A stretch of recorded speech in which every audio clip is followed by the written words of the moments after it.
हम हर दिन झेलते हैं ये यातनाएं। हम उन बेटियों के दर्द को लेकर जब जब आवाज उठाते हैं तब तब ये सत्ता हमें वही यातना देती है जो अभी यहाँ बयां की गई, कि जब जब हम कहते हैं कि हमारी बेटियों की सुरक्षा का इंतजाम तुम क्यों नहीं करते। रात को एक दलित बेटी को अंधियारे में जला दिया जाता है कि उसका अपराध क्या था कि वो केवल अपने परिवार के लिए काम कर रही थी, और उसको पहले बलात्कार किया जाता है, फिर उसको पुलिस की निगरानी में माँ बाप की परमिशन के बिना रात को जला दिया जाता है, वो भी तेल मिट्टी का डाल के। इसी तरह से अभी इस मनीषा के साथ किया गया है।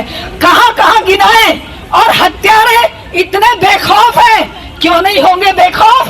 राम रहीम जैसे हर दिन पैरोल पर बैठे रहते हैं, आशा राम जैसे पैरोल पर बैठे रहते हैं, जिन्होंने सैकड़ों नहीं हजारों बेटियों की जिंदगियां बर्बाद की हैं, जिन्होंने हजारों बेटियों के साथ दुराचार किया है, जिन्होंने पता नहीं कितने बच्चों की जानें ली हैं। ऐसे अपराधियों को लगातार पैरोल पर छोड़ दिया जाता है, और हमारे वो बच्चे जिन्होंने मानवता की रक्षा के लिए, हमारे वो लोग जिन्होंने आदिवासियों की लड़ाई लड़ी, उन लोगों को, सेन स्वामी जैसे लोगों को पानी पीने के लिए, सिपर देने के लिए भी 6 महीने की डेट लगा दी। इसी बीच में उनकी डेथ हो गई, बेचारे की प्यासा मर के। चाहे कोई भी उठा लीजिए, सुधा भारद्वाज को ले लीजिए और तेलतुंबे को ले लीजिए, कितने गिनाए जो दलितों की, आदिवासियों की, महिलाओं की, बेटियों की आवाज बनते हैं। और किसी दिन हम लोगों के साथ भी यही होने वाला है, लेकिन हम डरेंगे नहीं। क्यों? क्योंकि मानवता की रक्षा करने वाला कभी डरता नहीं है, क्योंकि उसने मानव के रूप में अगर जन्म लिया है, वो दरिंदा नहीं बन सकता। दरिंदे केवल वही बन सकते हैं जो सत्ता के लालची हैं, जिनको पैसा चाहिए, पद और प्रतिष्ठा चाहिए। ऐसे पद भ्रष्टता को ठोकर मारते हैं हम। और हमारी जो दुर्गति, जब भी हम यहाँ पर कोई प्रोग्राम करने जाते हैं, इतना जलील किया जाता है हमें। क्यों कर रहे हैं, किस लिए कर रहे हैं? अभी बहनों ने जैसे बताया, भिवानी में कर लो, फलानी जगह कर लो, यहाँ तो सब सुरक्षित है, जबकि हमारी ये पुलिस की बेटियां भी सुरक्षित नहीं है। बड़े से बड़े ऑफिसर को आप पूछ लीजिए, जब कुरे देंगे ना तो दर्द की धारा बह निकलेगी, आंसुओं की धारा बह निकलेगी। ना पुलिस की बेटियां सुरक्षित है, ना ये बेटे सुरक्षित है, क्योंकि नशा और पोर्नोग्राफी दुनिया में बहुत सारे देशों में बैन है। जो साइट भारत में वो खुली है। क्यों खुली है?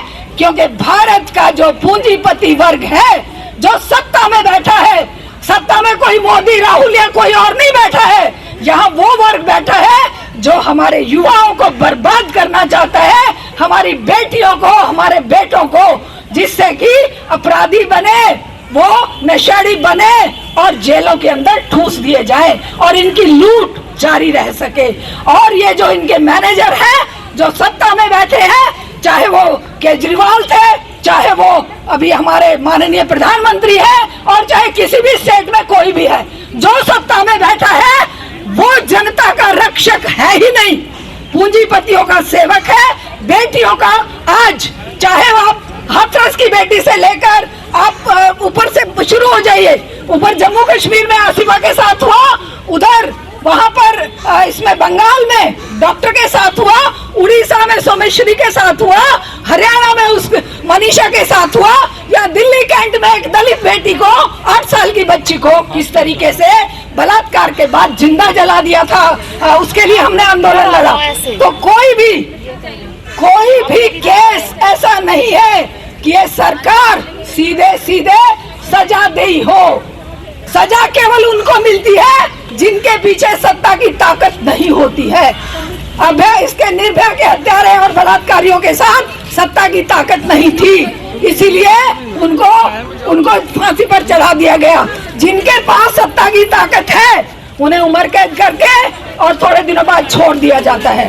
तो साथियों, जब तक ये सत्ता रहेगी, जब तक ये सत्ता में क्रिमिनल रहेंगे, सत्ता में क्रिमिनलों को पाला पोसा जाता है, उन्हें शह दी जाती है, उनको ये बताया समझाया जाता है, तुम हमारे वोट लाओ, इकट्ठे करो, बाकी तुम्हारा सब कुछ हम देख लेंगे। राम रहीम क्या कर रहे थे? राम रहीम 5 करोड़ 10 करोड़ लोगों की वोट एक सत्ता को दे रहे थे। सत्ता जब कांग्रेस की हो तो कांग्रेस के लिए, और जब बीजेपी हो बीजेपी के लिए, जो भी सत्ता हो उसी तरफ पलटी मार जाएंगे, बेटियों के साथ बलात्कार करेंगे, कुकर्म करेंगे। इसी तरह आशाराम ने किया, ये सारे उनके पैर पूजते हैं जाके। कोई भी नेता बता दीजिए, आज भी जितने गुरु और घंटाल बैठे हुए हैं सबके पैरों में नेता पड़े हुए हैं, जबकि उन्हें पता है ये बेटियों के साथ दुराचार करते हैं। चिन्मयानंद का केस देख लीजिए, अल्टीमेटली उस बेटी को ही जेल में पहुंचा दिया था। तो साथियों, लड़ाई किसी एक व्यक्ति की नहीं है, किसी एक वर्ग की नहीं है, किसी एक समाज की नहीं है। यह लड़ाई हम संपूर्ण आधी आबादी की, 50% आबादी की है। और संपूर्ण पुरुष और महिला जब तक एकजुट होकर लड़ेंगे नहीं, जाति धर्म और मजहब के सारे भेद भूलेंगे नहीं, तब तक ये लड़ाई जारी रहेगी और इन दरिंदों को सजा नहीं मिलेगी। और इस व्यवस्था के खिलाफ एकजुटता ही हमारी बेटियों की सुरक्षा का सबसे बड़ा एक हथियार है। हत्यारा ने, सत्ता के पोषकों ने उसको स्पेशल सर्विस के लिए मजबूर किया, और जब उसने मना किया तो उसके साथ बलात्कार करके, हत्या करके नदी में बहा दिया। और आज वो हत्यारे फ्री घूम रहे हैं। आज वो हत्यारे केवल, उनको क्या सजा मिलेगी? उनको ये कह दिया जाएगा कि उम्र कैद की सजा दे दी, लेकिन बिल्किस बानो के हत्यारों की तरह, अपराधियों की तरह उनको कुछ सालों में रिहा कर दिया जाएगा। वो माँ बाप तड़प रहे हैं, वो वकील तड़प रहे हैं, वो जनता तड़प रही है कि किस तरह से उस बेटी के साथ अनाचार दुराचार किया गया। ये कहानी एक नहीं है, यही कहानी आसिफा के हत्यारों की थी कि उनके समर्थन में सत्ता के लोगों ने तिरंगा यात्रा निकाली। उनके लिए उन्होंने माफी की मांग करी कि ये तो अपराधी है ही नहीं। ये कुलदीप सेंगर के लिए कितना जोर सत्ता ने लगाया, कितना जोर अभी ये जो पहलवानों के साथ जो हुआ उसके लिए कितना जोर लगाया सत्ता ने।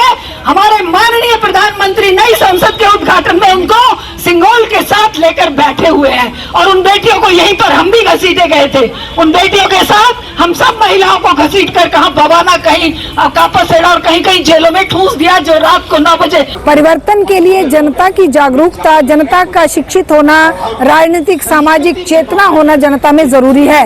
महिलाओं का एकजुट होना, आदि समाज की 50% आबादी को अपने हक अधिकार के लिए लड़ना, ये इन अपराधों पर रोक लगाएगा। ना कि हम किसी सत्ता से उम्मीद कर रहे हैं, क्योंकि सत्ता में सारे क्रिमिनल बैठे हुए हैं, ज्यादातर क्रिमिनल बैठे हुए हैं। हर पार्टी क्रिमिनल्स को अपने टिकट देती है और चुनाव जीतने की गारंटी उनसे लेती है। लेकिन मैम आप देखें तो दिल्ली की महिला मुख्यमंत्री है और राष्ट्रपति तक महिला है, और महिलाओं की सुरक्षा नहीं हो पा रही है। दिल्ली के मुख्यमंत्री ने 150 कॉलोनियों पर बुलडोजर चलाकर अडानी के लिए प्लॉट तैयार किए हैं। वो बेटियां किस असुरक्षा से सड़कों पर अपना जीवन जी रही हैं, कैसे सुरक्षित रहेंगी, वो किस तरह से उनके जीवन चल रहे हैं, कैसे माँ अपने बच्चे को कलेजे से लगाकर घूम रही है, कैसे बेटियां स्कूल जाने के लिए तरस रही हैं, किस तरीके से आज महिला मुख्यमंत्री होते हुए भी ये दिल्ली की जनता त्राही त्राही मांग कर रही है। नशे की, हम लोग नशे के खिलाफ लड़ रहे हैं। शराब की एक दुकान को बंद करवाने के लिए हम 6 महीने से आंदोलन कर रहे थे।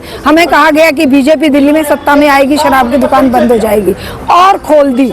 हस्ताल उत्तम नगर के एरिया में हमारी डीडीए मार्केट में एक दुकान और खोल दी, विदेशी ब्रांड की दुकान, और वहां पर बार भी बना दिया। तो ये हमारी मुख्यमंत्री का काम है। और रही बात हमारी राष्ट्रपति की, दलितों के, आदिवासियों के जंगल काटे जा रहे हैं, दलितों के और आदिवासियों के घरों पर बुलडोजर चलाए जा रहे हैं, लेकिन हमारे माननीय सम्मान के साथ हम कहना चाहेंगे हमारी राष्ट्रपति में हिम्मत नहीं है कि वो आवाज उठाएं, अपने आदिवासी होने का परिचय दें कि ये जो 4.5 लाख पेड़ अडानी काट रहा है, उनको माओवादी बताकर गोलियों से भुना जा रहा है, उनको क्यों नहीं बचाने का काम हमारी राष्ट्रपति कर रही है। एक महिला है, महिला तो दिल से बहुत कोमल होती है, और वो तो एक आदिवासी महिला है जिन्होंने कष्ट देखे हैं, वो क्यों नहीं हमारे समाज में अपनी आवाज बुलंद कर पा रही, क्योंकि वो मोहरा बन गई है पूंजीपतियों का, वो सत्ता की सेवक बन गई है। लेकिन तमाम ऐसी महिलाएं हैं जो काम कर रही हैं महिलाओं के लिए, आप जैसी महिलाएं, तो क्या इंसाफ मिलेगा? देखिए, इंसाफ तो आज अंकिता भंडारी के हत्यारों को भी सजा नहीं हुई है मौत की, ना बिल्किस बानो के हत्यारों को, रेपिस्टों को हुई है, ना आसिफा के हत्यारों को हुई है, ना कुलदीप सेंगर को फांसी हुई है, और ना ही कैंट में जो घटना हुई थी उसके हत्यारों को फांसी हुई है, ना ही जो राम रहीम और आशा राम जिनके की प्रूव हो चुके अपराध वो भी रोज छुट्टे सांड की तरह घूमते हैं, तो हम क्या उम्मीद करें। भाजपा का प्रचार करते हैं फिर। हाँ, तो इसीलिए अपराधियों से प्रचार कराए जाते हैं, अपराधी उनको जीतने की गारंटी देते हैं, तो इसीलिए हमें कोई उम्मीद इनसे तो कम से कम नहीं है, पर इस देश की आधी आबादी से जरूर है, और इस देश के पुरुषों से भी है, बेटों से भी है ये उम्मीद हमें कि हम अपनी बेटियों की सुरक्षा के लिए जब एकजुट होकर आवाज बुलंद करेंगे तो हम जरूर बेटियों को सुरक्षा प्रदान कर पाएंगे।